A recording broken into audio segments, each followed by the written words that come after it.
Hello students, Ms. Slyman here. So what we're going to be looking at now is if we're given a function and then a new one, how can we determine the different transformations? I think the first thing that you should start with is by writing the domain of the original and the new one, the domain and the range. So domain of f of x goes from -4 to 4.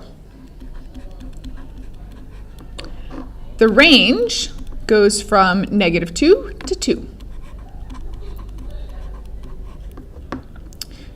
For our y function that we don't know, we have a domain that goes from -8 to 8.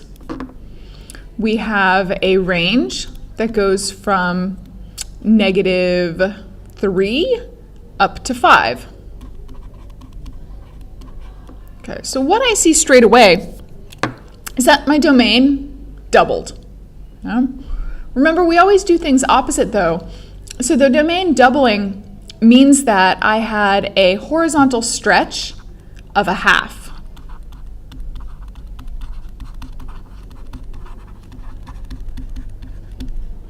My range doesn't double. Well,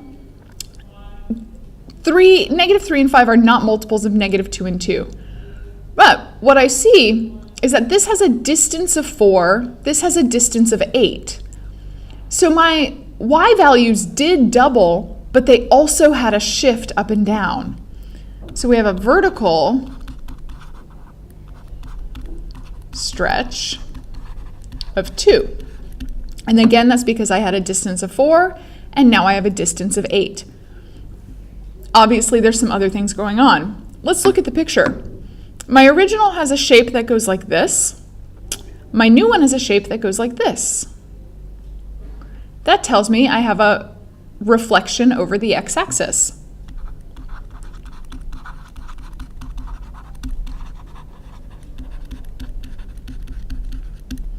Okay. And now we said there must also be a translation, because if I just did this, I vertically stretch by 2, reflect over the x-axis. That would mean take it down to -4, but I didn't take it down to -4. I took it down to -4 and then moved it up 1. See if the same thing is true. Flip it over, move it up 1. And then flip it over. That would take me to +4 because I'm flipping over and doubling. And then move it up 1 would take me to 5. So we have a vertical shift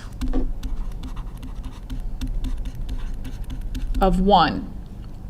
And now I don't think I have a horizontal shift, and we said we had a horizontal stretch of a half, so I take my -4, divide by a half, which would take me to -8, and that's where my horizontal points end. So it looks to me that the mapping I did was I took a point AB, and I did A divided by a half.